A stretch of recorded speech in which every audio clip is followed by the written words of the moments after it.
नमस्कार, आदाब, सत श्री अकाल। मैं हूं नंदिनी यादव। आज जो मैं आपको कहानी सुनाने वाली हूं, ये भी हमेशा की तरह एक सच्ची घटना है।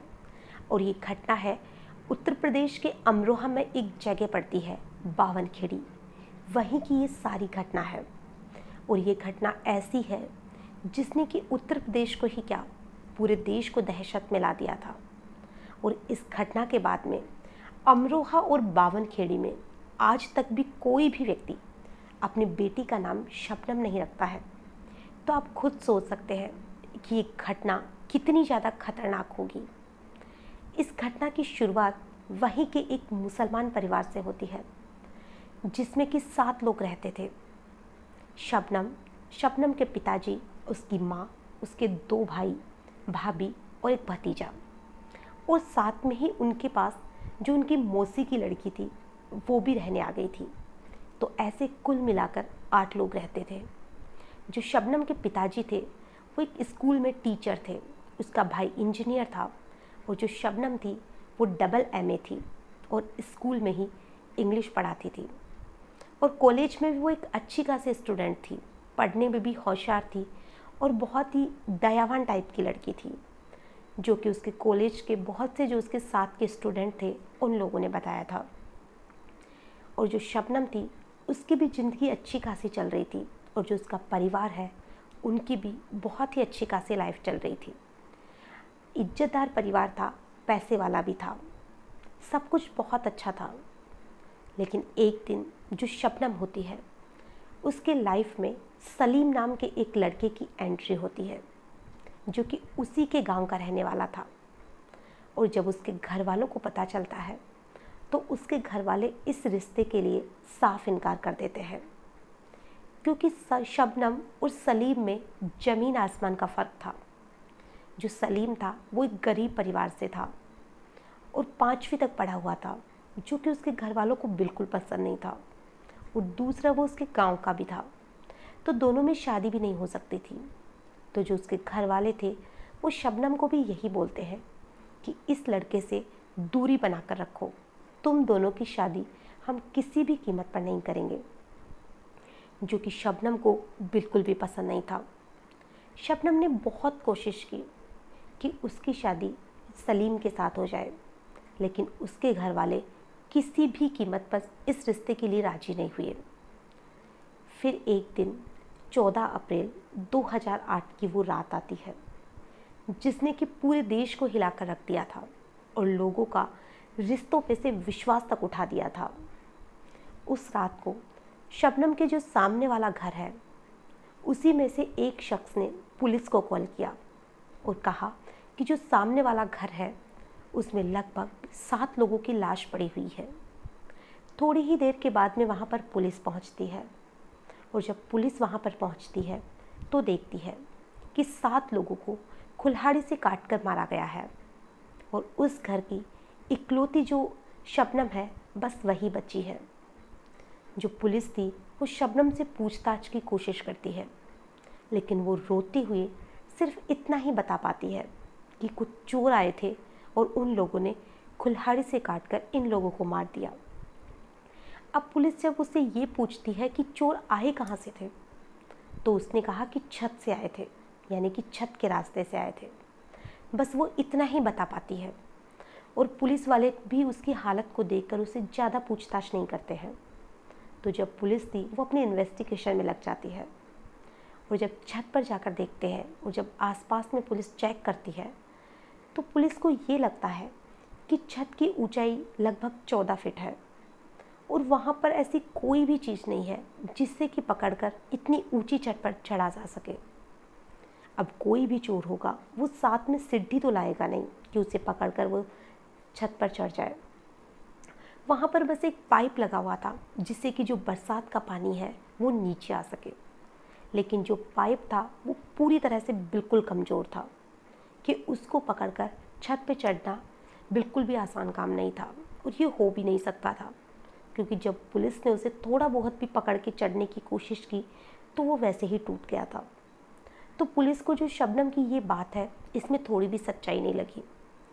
और जब आसपास के लोगों से पूछताछ की गई, तो उन्होंने भी यही कहा कि जब शबनम ने ये बताया था कि चोर आए थे छत के रास्ते से। तो उन लोगों ने भी छत पर जाकर देखने की कोशिश की, जहाँ पे कि छत का जो गेट था वो बंद मिला था। अब जो चोर है उनको जाने के बाद में शबनम जो छत का गेट है वो तो बंद करेगी नहीं, और जो शबनम का जो घर है उसका जो मेन गेट था वो गेट भी बंद था। अब चोर वापस कहाँ से गए और कहाँ से आए, पुलिस को ये बात बिल्कुल भी हजम नहीं हो रही थी। लेकिन फिर भी पुलिस ने उससे ज़्यादा पूछताछ नहीं की, और ये जो कांड था वो इतना ज़्यादा एक तरह से फेमस हो चुका था कि उस समय की जो मुख्यमंत्री थी मायावती, वो भी शबनम से मिलने आई, और उसने कहा कि वो 5 लाख रुपए शबनम को देगी, क्योंकि उसके परिवार के सभी लोग मर चुके हैं, और एक तरह से उसे मुआवजा दिया जाएगा। लेकिन जो पुलिस वाले थे उनको यही शक था कि ये सारा काम शबनम ने किया है। तो उसने उस समय तो मायावती को मना कर दिया कि आप हमें 48 घंटे का वक्त दो, और उसके बाद में अगर आपको लगे तो आप शबनम को 5 लाख रुपए दे देना। तो मायावती के जो साथ वाले थे उन्होंने इस चीज़ के लिए हाँ कर दी, और उनको 48 घंटे का टाइम दिया। उस समय की जो ये सारी जांच है वो आरपी गुप्ता नाम के एक इंस्पेक्टर थे, वो कर रहे थे, जो कि उन्होंने बहुत ही अच्छे से और बहुत ही जल्दी इन सारी चीज़ों का खुलासा किया था। अब जो पुलिस है वो अपनी पूरी छानबीन में लग जाती है, और अब तक जो पोस्टमार्टम रिपोर्ट थी वो भी आ चुकी थी, और उसमें यही आया था कि उन सारे लोगों को, एक बच्चे को छोड़कर, सबको चाय में या किसी भी चीज़ में मिलाकर कोई भी जहरीली चीज़ दी गई है, जिसकी वजह से वो थोड़ा बहुत नशे में थे या थोड़ा बहुत बेहोश हो चुके थे, और फिर उन लोगों को मारा गया था। और जब ये सारी रिपोर्ट आती है तो फिर पुलिस जो शबनम है उसकी जो कॉल डिटेल्स है उसे निकलवाती है, और जो कॉल डिटेल में नाम सामने आता है वो था सलीम का। और जब ये सारा कांड हुआ उसके 5 मिनट पहले भी और 5 मिनट बाद में भी शबनम ने सलीम को कॉल किया था, और उस पूरे दिन में उसने सलीम को लगभग 55 कॉल किए थे, और पूरे महीने में लगभग 900 कॉल। तो पुलिस को जो शक था वो एक तरह से यकीन में बदल जाता है कि जो शबनम थी उसने मरने के बाद में भी उस सलीम को कॉल किया, क्योंकि जब उसका सारा परिवार मर चुका है तो किसी भी लड़की में इतनी ज़्यादा वो नहीं होगी कि वो किसी को कॉल करे। अगर उसको उस समय कॉल करना था तो वो पुलिस को करना चाहिए था, लेकिन उसने ऐसा नहीं किया। जो आसपास के लोग थे उन लोगों को भी उसने चिल्ला कर बुलाया था। अब पुलिस को पूरा यकीन हो जाता है, और पुलिस सलीम को उठाती है, और जो सलीम से पूछताछ की जाती है तो शुरू में तो वो मना कर देता है कि उसने कुछ नहीं किया, लेकिन जब उसे सख्ती से पूछा जाता है तो वो हाँ कर देता है कि उसी ने जहरीली चीज़ लाकर शबनम को दी थी, और उसने चाय में मिला के सारे घर वालों को पिलाई थी, और जो छोटा बच्चा था उसे गला घोंट कर मारा गया था, और बाकी की जो 7 लोग थे उन सारे लोगों को जहरीली चीज़ से पहले बेहोशी आई थी, और उसके बाद में कुल्हाड़ी से सभी को काट दिया गया था।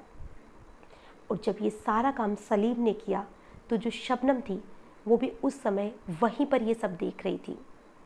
जब ये सारी बात पुलिस को पता चली, पूरे देश को पता चली, तो सभी लोगों को एक तरह से बहुत ज़्यादा हैरानी हुई थी कि कोई भी बेटी जिसे इतनी नाजों से पाला जाता है, इतने प्यार से रखा जाता है, वही बेटी अपने माँ बाप को, अपने भाई भाभी को, पूरे परिवार को अपनी आँखों के सामने खुद मरवा रही थी, वो भी सिर्फ एक लड़के के लिए। सभी के लिए ये चीज़ बहुत हैरानी वाली थी। और इन्हीं सारी चीज़ों के बीच में जो शबनम थी उसकी तबीयत ख़राब हो जाती है, और जब डॉक्टर को बुलाया जाता है, उसका चेकअप वगैरह होता है, तो उसमें पता चलता है कि शबनम 7 महीने की प्रेग्नेंट थी, जो कि सभी के लिए एक चौंकाने वाली बात थी, क्योंकि शबनम की अभी तक शादी भी नहीं हुई थी। तो जो भी अड़ोसी पड़ोसी थे उन लोगों ने भी सलीम का नाम लिया कि उन लोगों को भी सलीम पे और शबनम पे शक था। और अब जब शबनम से पूछताछ की जाती है तो वो भी सारी बातें मान लेती है, क्योंकि सलीम पहले ही सारी चीज़ें मान चुका था, अब उसके पास भी कोई रास्ता नहीं था। तो वो भी सारी चीज़ें मान लेती है कि उन दोनों ने ही मिलके सारे घर वालों को मारा था, कि ऐसे तो ये लोग मानेंगे नहीं, और इनके मरने के बाद में हम दोनों की शादी हो जाएगी, जो कि उनकी बहुत बड़ी भूल थी। किसी को मार के शादी करना, ये किसी भी चीज़ का कोई रास्ता नहीं निकलता है। और वो भी खुद के परिवार को उसने इतनी बेरहमी से मारा था। और फिर उन दोनों को पुलिस अरेस्ट कर लेती है। और जब उन्हें जेल भेजा जाता है तो उनका जो वकील था, पहले उनका सेशन कोर्ट में चलता है केस, लेकिन वहाँ पर उसे फांसी की सज़ा दी जाती है। फिर हाई कोर्ट में जाते हैं, वहाँ पे भी उनकी फांसी बरकरार रहती है। सुप्रीम कोर्ट जाते हैं, वहाँ पे भी उनकी वही जो फांसी की सज़ा है वही बरकरार रखी जाती है। फिर वो लोग जो राष्ट्रपति है उनके पास जो कि लास्ट ऑप्शन होता है कि उनकी जो दया याचिका है वो मंजूर कर ली जाए, लेकिन वहाँ पर भी उनको फांसी की ही सज़ा जो थी वही रखी जाती है। अब जो शबनम थी उसकी फांसी की एक बार तारीख भी फिक्स हो जाती है कि उस दिन उसे फांसी दी जाएगी, लेकिन उस जो सज़ा का उनके पास लेटर आया था जेल में, उसमें ये नहीं लिखा गया था कि उसमें समय क्या रखा जाए। तो उन लोगों ने सोचा कि पहले फिर से कोर्ट में पूछताछ की जाएगी कि इसका समय क्या रखें, लेकिन तब तक जो शबनम थी वो जो 7 महीने की गर्भवती थी, जब उसे जेल भेजा गया था और जेल जाने के 2 महीने के बाद में उसने एक बेटे को जन्म दिया था जो कि 7 साल तक उसके साथ ही जेल में रहा था। और जो उसका बेटा था, पहले तो उसने मना कर दिया था कि वो उसके बेटे को किसी को भी नहीं देखी। हालांकि बहुत से लोगों ने, जब ये पेपर में ऐड आया था कि जो जेल में एक महिला कैदी है, क्योंकि उसका कोई परिवार नहीं बचा था और कोई भी उसका रिश्तेदार उसके बच्चे को लेने को तैयार नहीं था, तो ये जो सारी चीज़ें हैं इसके बारे में जो पेपर है उसमें ऐड निकलवाया गया था कि कोई भी इस बच्चे को गोद लेना चाहे तो वो अप्लाई कर सकता है। तो उसके लिए बहुत से लोगों ने अप्लाई किया था और उन्हीं लोगों में से जो एक व्यक्ति था जो शबनम के साथ में कॉलेज में पढ़ा करता था, और शबनम ने उसकी बहुत सी बार पैसों के मामले में मदद भी की थी कि उसकी फ़ीस वगैरह भी भरी थी। और उसी व्यक्ति ने शबनम के बेटे को गोद लेने के लिए कहा। पहले तो शबनम ने साफ इनकार कर दिया था कि वो अपने बेटे को गोद नहीं देगी, लेकिन जब उसे फांसी की सज़ा बरकरार रखी गई तो उसके पास कोई रास्ता नहीं था। तो फिर उसने अपने बेटे को उसे गोद देने के लिए हाँ कर दी थी। और उसी ने, जो उस्मान सैफ़ी नाम का एक बंदा है, उसी ने उसे गोद लिया था। और उसके लिए जो शबनम है उसने बहुत सी शर्तें भी रखी थी कि इसका नाम बदला जाए, इसे हमारे बारे में कभी सच्चाई ना पता चले, इसे कभी गांव में न ले जाया जाए। सारी बातें उसने मान भी ली थी, लेकिन कहते हैं ना, ऐसी बातें छुपती नहीं है। और जो आज शबनम का बेटा है वो लगभग 11 साल का हो चुका है, और जो उसका बेटा है उसे आज सारी सच्चाई पता भी है, और वो अपनी माँ से मिलने जेल में भी जाता है। हालांकि वो उन्हीं दोनों के साथ में रहता है, लेकिन फिर भी जब शबनम को फांसी की सज़ा दी गई थी तो उस बेटे ने भी, जो राष्ट्रपति है उनके पास में भी अपील डाली थी कि जो उसकी माँ है उसे उम्र कैद की सज़ा में ही रखा जाए, उसे फांसी नहीं दी जाए। जो अभी भी है, शबनम को फांसी नहीं मिली है, हालांकि वो अभी भी जेल में है, और वो यही कह रही है कि उसका एक बेटा है और अगर उसे फांसी हो जाएगी तो उसका बेटा पूरी तरह से अनाथ हो जाएगा, तो उसकी जो सज़ा है वो उम्र कैद में ही रखे। हालांकि अभी इस पे कोई ऐसा फैसला नहीं आया है और अभी भी उसकी सज़ा बरकरार है। अब देखते हैं उसे कभी फांसी होती है या नहीं भी होती है। लेकिन आज भी जो एक घटनाक्रम है ये लोगों को याद आता है तो एक दहशत सी फैल जाती है, वो लोग शबनम नाम तक से नफ़रत करने लग जाते हैं। आज की जो कहानी है इसमें बस इतना ही। फिर मिलेंगे किसी नई घटना के साथ, तब तक के लिए नमस्कार।